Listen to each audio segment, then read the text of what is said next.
Well, hello. We're here at the Toronto International Film Festival, LA Times studio. I'm Jen Yamato, film reporter, here with.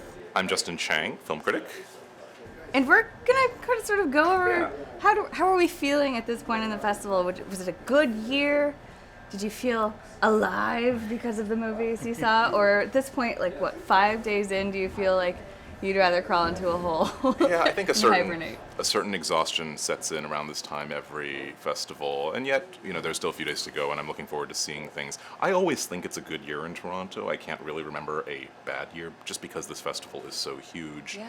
You're seeing a lot of new world premieres, but you're also seeing some of the best films from earlier festivals like Sundance and Cannes, and some films arriving here straight from Venice and Telluride. So it's kind of this inexhaustible bounty. Not every movie's a winner, maybe, but quite a few of them are. I enjoy this festival more than I think most of them because, like you're saying, it's so big. There's always something to discover. There's always something to watch, whether or not you've sort of heard about it from previous festivals or not. And then there are always the big splashy movies that you hope are good. In this case, for me, it was A Star is Born, which I honestly was like very skeptical about going in because I love the Judy Garland version of So Star great. is Born. Not so much the Barbara Streisand version. I'm so sorry, Barbara, but I found it so moving and the music is so good. So it was one of my favorites.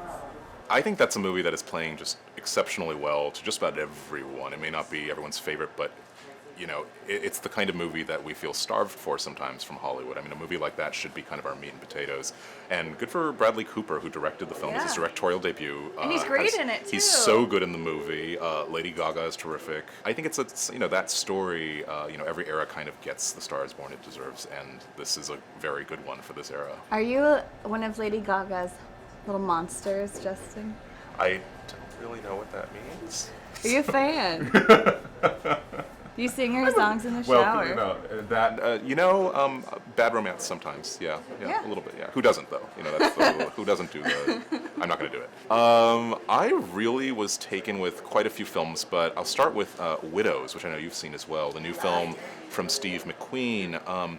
This is a heist thriller starring Viola Davis, but it's an ensemble picture, also with Michelle Rodriguez, Elizabeth Debicki, Daniel Kaluuya. It's a fantastic cast. Viola Davis, as she so often is in ensemble movies, being first among equals, I would say. And what's so thrilling about this movie is that, what do you do after you've made 12 Years a Slave and won the Oscar for Best Picture? Well, you kind of downshift, I guess, and you make a fun genre picture, but that is what he's done, and yet it's not what he's done, because he's really amped up, if anything, sort of the political urgency. There's so much he has to say about race, about class, about gender, perhaps most of all, and the way he coils that commentary into the mechanics of this heist film is just fantastically gripping, and the acting is just superb across the board. So that was one of the best things I've seen here for sure.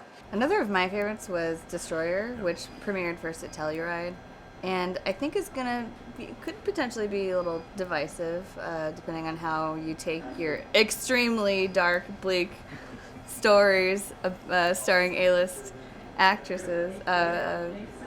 I think a lot of people will be really surprised by Nicole Kidman in this movie. It's directed by Karin Kusama, who is amazing, and what I loved about it is it's the kind of story we see Nicole Kidman like you've never seen her before, totally unrecognizable, playing this haunted LAPD detective who is forced to examine a mysterious event from her past that we don't know much about, but it's really cool LA set noir. If you love LA, it's the kind of LA you never get to see in movies.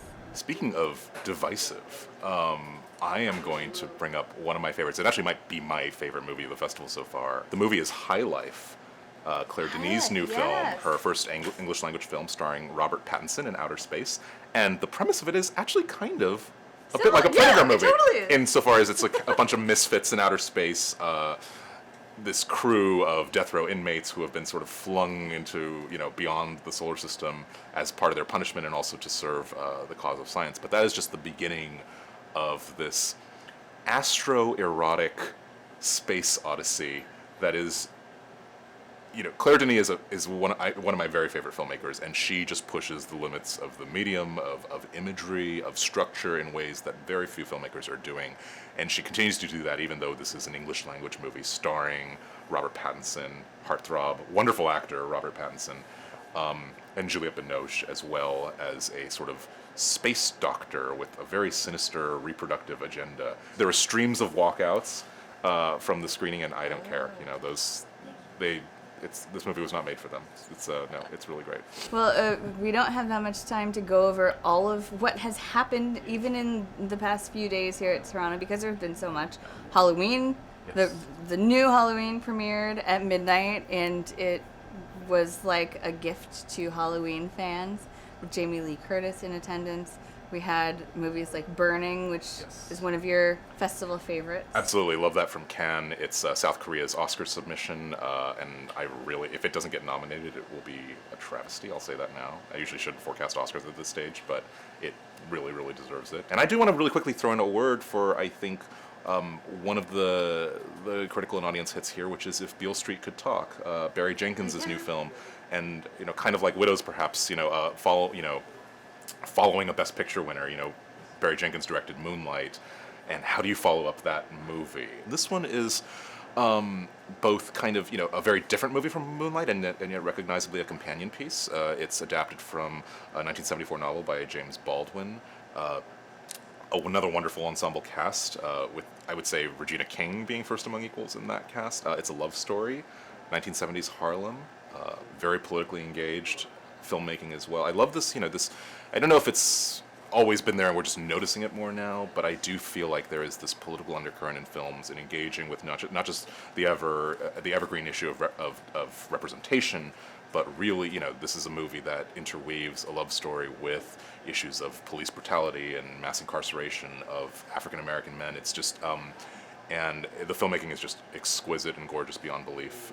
This movie opens fairly soon in theaters later this fall, so I really hope people will get a chance to see it. And kind of a special movie to come to Toronto in a year when TIFF is leading the festival scene in terms of putting themselves out there on the front lines of the inclusion, media diversity battle. And this year I saw like so many more critics of color here and female journalists who had never been here before, who were able to come this year and cover, and it was a beautiful thing, and that's something that I want to shout out the festival. Absolutely, and you do notice that. It's weird how, and then you realize why you didn't notice it before when there was kind of this deficiency, and so good for Toronto. And then when movies like Beale Street premiere, the conversation is richer. It's richer, yeah. Absolutely. So, and we will continue to have that conversation and cover this festival, and you can read more of our coverage at latimes.com/TIFF.